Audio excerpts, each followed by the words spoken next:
Hello, welcome to the NACET workshop series. Today we will be going over professionalism. So what is NACE-8? NACE stands for the National Association of Colleges and Employers, and the NACE-8 are the 8 career readiness competencies that recruiters and employers are consistently looking for in students. It's what helps students stand out, succeed in their roles, and also prepare for long-term career success. And the NACET series goes in depth into each one of these 8 competencies, and today we will be going over professionalism. So the definition of professionalism, defined by NACET as a skill, is to, first of all, know that work environments differ greatly. Second of all, understand and demonstrate effective work habits. And third of all, act in the interest of the larger community and workplace.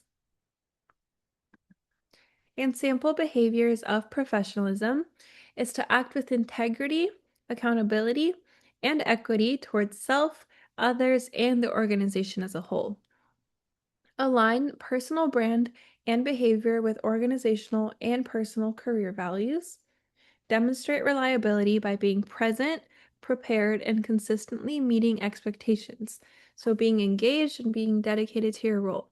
Show dedication through task completion, attention to detail, and goal achievement. And this quote, professionalism in any industry simply means that you treat others with respect, value people's time, keep your commitments, and act with integrity. So if we look with that framework, all of these are about keeping your word, being someone that acts with integrity, and it's a combination of many of the other NACET competencies such as communication, teamwork, and critical thinking, equity and inclusion. It is about combining these in a way that presents you as professional and that will set you up for success in your role. 6 ways to practice professionalism is to first show up on time, maintain a professional image, be present, show integrity, take ownership, and treat others the way that you would like to be treated. So to go more in depth into each one of these, first is to show up on time. So if you ever are going to be late, let the other parties know in advance. And when you do arrive, be ready, be prepared to start the meeting or whatever it is. And if you find yourself perpetually late, give yourself more time between meetings, leave earlier, or change the habits that make you late so that this isn't a persistent issue. And this will show the people around you that you care about your job and that you are not wasting their time. And 2 is about having a professional image. So this can look like a lot of different things. Some of the main ones are dressing appropriately for the situation, using respectful and polite language, maintaining eye contact, especially when you're speaking to someone, and being an active listener. And number 3 is being present. So get rid of any distractions, put your phone, your watch, or your computer on Do Not Disturb, and don't check messages while you're in a meeting with others. And don't keep looking around. So it's really important to, when you are in a meeting or in a situation where you are with other people, to just be present, be focused on the task at hand. And this also is professional because it shows that you care about being there, you care about their work, you care about what is happening, the discussions at hand, the matters that you have to discuss, and that you are fully engaged with the conversation. And number 4 is show integrity. So be accountable for your actions, show accountability. Also, take pride in your work. And when you've made a mistake, you can admit it and commit to fixing it. And number 5, take ownership. So don't ask questions that you could easily look up. Think of possible solutions to a problem before you present it and possible answers with that as well. Don't turn in unfinished or sloppy work. Make sure that you're turning in work that is reflective of what you want to demonstrate. Be honest with yourself and others about your capability and timeline so that you can consistently execute on that. And number 6 is simply the golden rule. So treat others how you want to be treated. For example, if you don't like waiting on others when they're late, then don't be late. If you don't like not being listened to, then don't inflict that on others. If you don't like sending emails that don't get a response, don't do that to others as well. Following this rule takes care of 95% of being professional, is a quote from this article. And implementation for professionalism. You can identify an area that you can develop professionalism in. This can look like classes, at an internship, at a job, in a leadership position. So, where do you want to develop professionalism? And then once you have that area, identify 3 ways that you can improve professionalism starting tomorrow. For example, show up on time or a bit early to give yourself some room. Don't have AirPods in class, or work on communicating more clearly, just to show that you are capable of doing those 6 actions that we've been over. And why does professionalism matter in the first place? And why do recruiters and employers care about it so much? First of all, it's rare. Finding someone that will show up on time, treat others with respect, be present, take initiative, and act with integrity is harder than finding someone who can do the work. This is very applicable for earlier career positions when there might be several people that can do the technical aspects of the work, but finding someone that is professional, reliable, respects others is much more rare. So, this is why employers and recruiters place such an emphasis on this, because in the long run, it matters much more and it is harder to train. And number 2, it's transferable. So professionalism matters in every job, industry, and location. And you can maintain professionalism in everything that you do. So it doesn't matter what industry, what major, what field, it sets you up for success throughout your whole career. And number 3, it's memorable. Professionalism is about treating others and yourself with respect. It lets others know that they matter and that what you're doing matters to you. And this quote from Maya Angelou says, "People will forget what you said, people will forget what you did, but people will never forget how you made them feel." So this also ties in well with leadership, communication, some of the other NASATE competencies, but being professional means showing up in a way that lets others know that you care about them. And regarding professional attire, what makes you feel comfortable in a professional setting, keeping in mind the dress code of the company or of the situation. So some staples for professional attire can look like slacks or dress pants, a blouse or dress shirt, cardigans or blazers, things that make you feel comfortable but at the same time that are professional and that are representing the image that you want to put out. And there is also a career services clothing closet in which you can go and visit the career services building and pick out clothing for yourself to take if you do not have any personal attire at home and you're in a position where you would like to receive some free clothing. You can go there and receive some. And you can use that for career fairs, interviews, anything like that. And so for some business professional attire, there are some examples here. For example, there's blazers, there's pants, there's longer skirts, more classic dresses, purses, closed-toed shoes, dress shirts, and then some business suits. And this does vary by industry, but it is important to keep in mind kind of what business professional looks like in case you ever hear a business professional dress code. You want to be very dressed up. And business casual is, of course, a bit more casual than that. It can look more like dress pants, belt, nice shoes, a blazer, similar, slacks, blouse.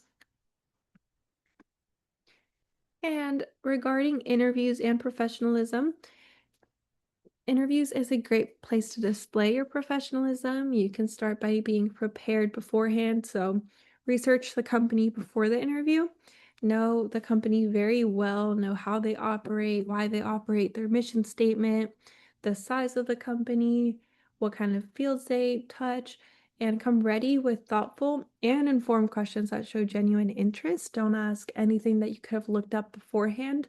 You want to ask questions based on your educated research that you've already done on the company.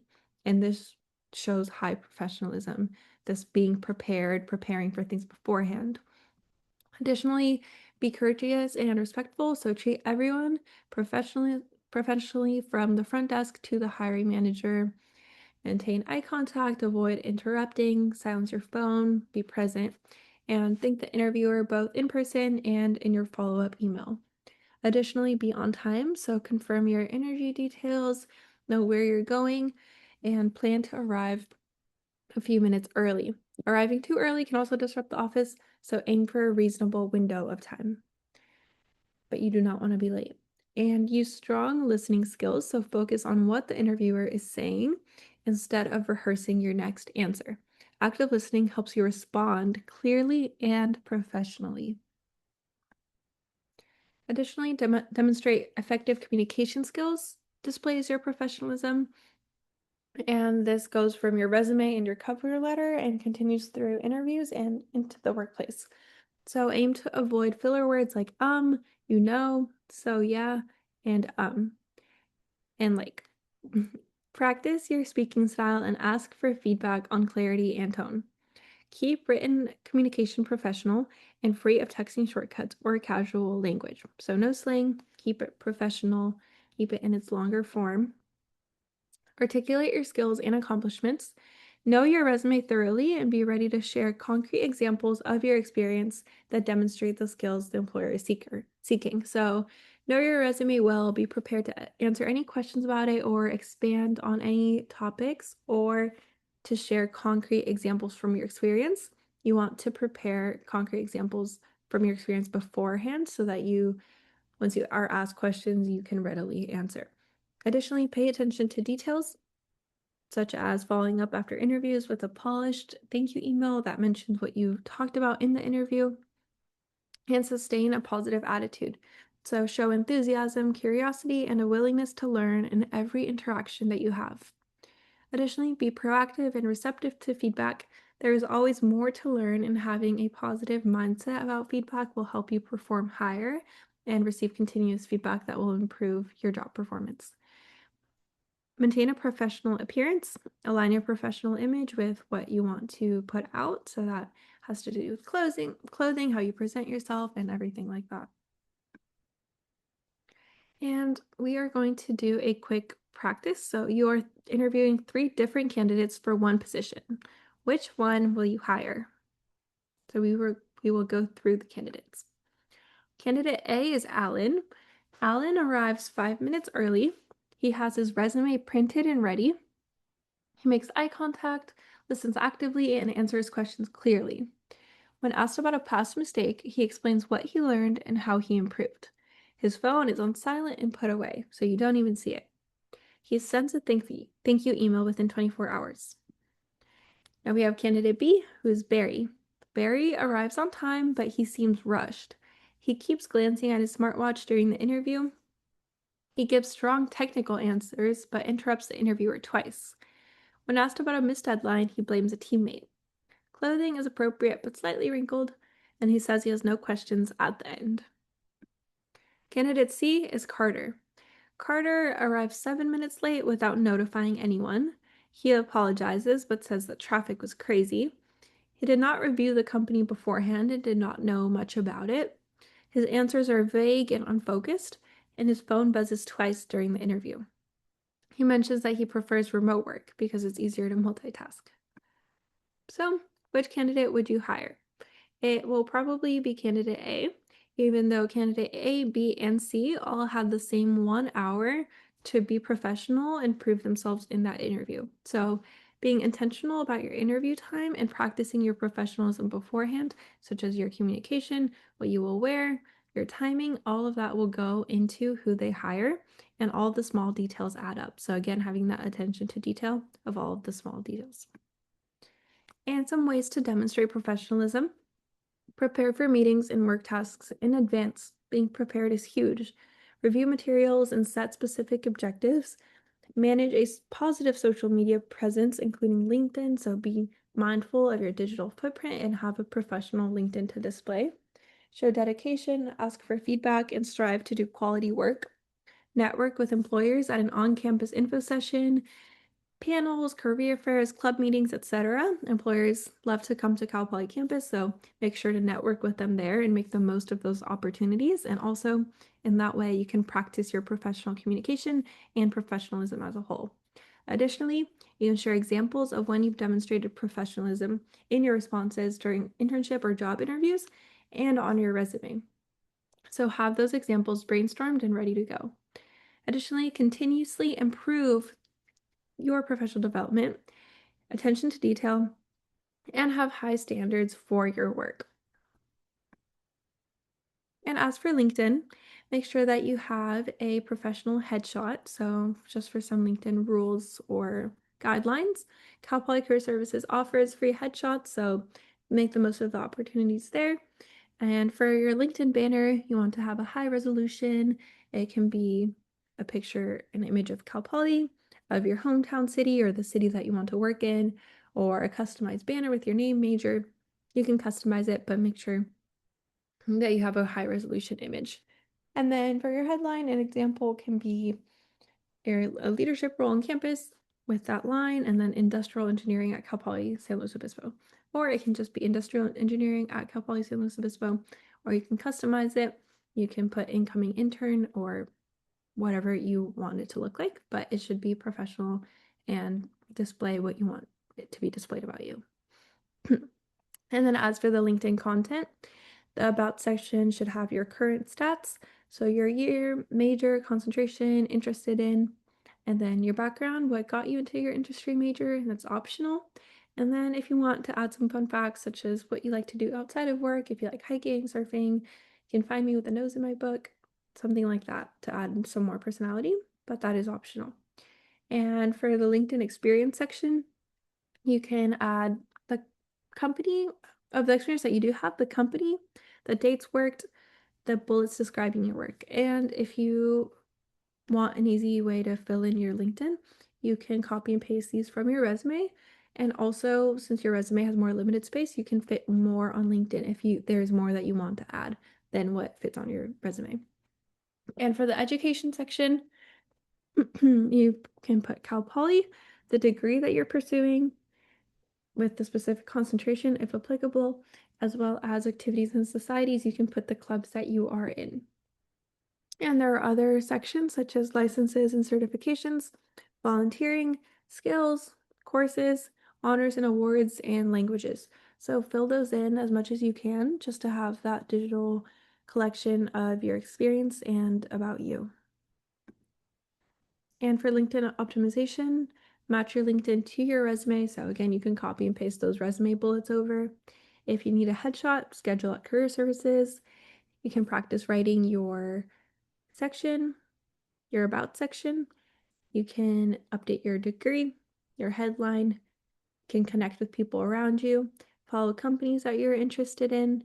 Recruiters can check and see if you are following the company page. So if it is a company that you're interested in, make sure that you are following them on LinkedIn. And then also you can use it to connect with professors and professionals. Now, some more strategies to develop professionalism. Use a task management system or calendar to stay organized and meet deadlines consistently. Participate in free online courses to enhance your professional development. Engage in regular self-reflection or feedback sessions to assess alignment with personal brand and values. Practice accountability by owning mistakes, learning from them, and communicating transparently. Become a leader within a club or organization. There are also emerging leaders series through the Center for Leadership at Cal Poly. Thank you so much for listening to the Professionalism Workshop for the NACEAD series.